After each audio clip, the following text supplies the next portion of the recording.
हरे कृष्ण आप सभी को। क्या आपको पता है कि मोक्ष का वास्तविक अर्थ क्या है? मोक्ष मतलब हम जैसे टीवी में देखते हैं या कभी पिक्चराइजेशन में हमें दिखाया जाता है कि मृत्यु के बाद हम लोग भगवान के अंदर जाके लीन हो जाते हैं। मतलब हमारी आत्मा जो है परमात्मा में विलीन हो जाता है। क्या वास्तव में यही मोक्ष है? हम इतना पूजा पाठ करते हैं और अच्छे कर्म करते हैं और रिटर्न में ये भी आशा रखते हैं कि हमें मोक्ष मिलेगा।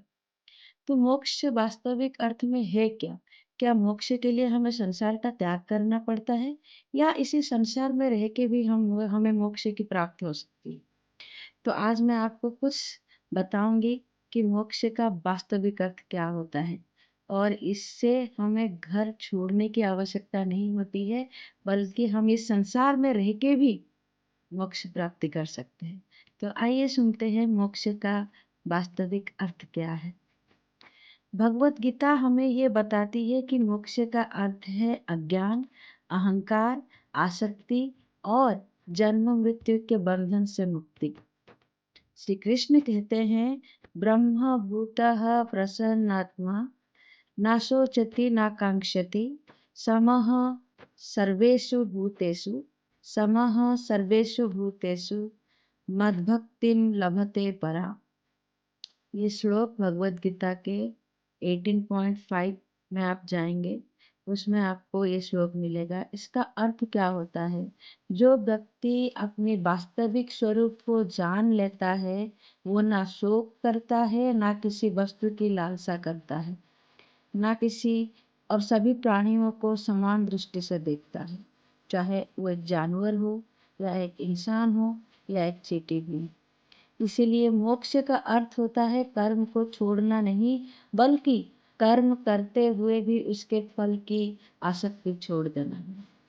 जब मैं और मेरे भाव का समाप्त होने लगता है, मेरे अंदर जो मैं का भाव है, जब वो समाप्त होने लगता है, जब सुख दुख से कोई विचलित नहीं होता है, चाहे सुख आए या दुख आए, उसमें मन सर्वदा जो है एक स्थिर अवस्था में रहे।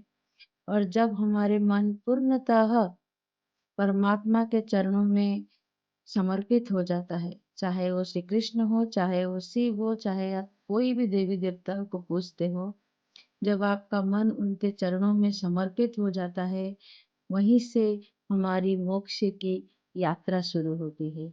मोक्ष कहीं बाहर नहीं होती है, वो हमारे भीतर जागने वाली वो अवस्था है जहाँ आत्मा अपने वास्तविक स्वरूप को पहचान लेती है। तो मैं आशा करती हूँ आपको समझ में आया होगा कि मोक्ष है क्या। मोक्ष होता है अपने वास्तविक स्वरूप को समझना, जहाँ पे सुख दुख लाभ हानि सब में मनुष्य का अवस्था, जो मन की अवस्था हो, वो समान रहे। एक जगह पे आके सब चीज कांस्टेंट हो जाता है, उसको बोलते हैं मोक्ष का अवस्था। मोक्ष एक अवस्था है। मोक्ष कोई ये नहीं कि हम संसार छोड़ के बाहर जाके उधर हमें सिद्धि प्राप्त हो गई, फिर हमारी मृत्यु के बाद हम भगवान के साथ हम लोग मिल गए। नहीं, ये सब पिक्चराइजेशन में दिखाया जाता है। वास्तव में अगर मोक्ष प्राप्ति करना होता है तो अपने मन की अवस्था को समझिए और उस पे आप ज्यादा ध्यान दीजिए। भगवान के प्रति हमेशा समर्पण भाव रखिए।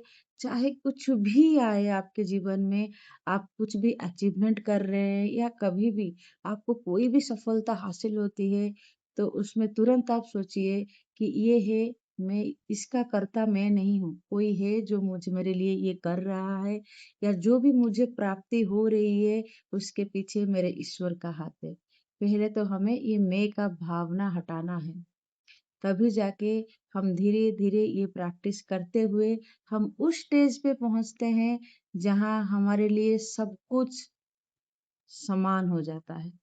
उसे कहते हैं मोक्ष। ये एक स्टेट ऑफ माइंड होता है, हायर कॉन्शियसनेस। उम्मीद करती हूँ आपको अच्छी लगी होगी। अगर वीडियो अच्छी लगी तो इसको शेयर करिए और मेरे चैनल को अगर सब्सक्राइब नहीं किए हैं तो उसको सब्सक्राइब जरूर करिए। हरे कृष्ण।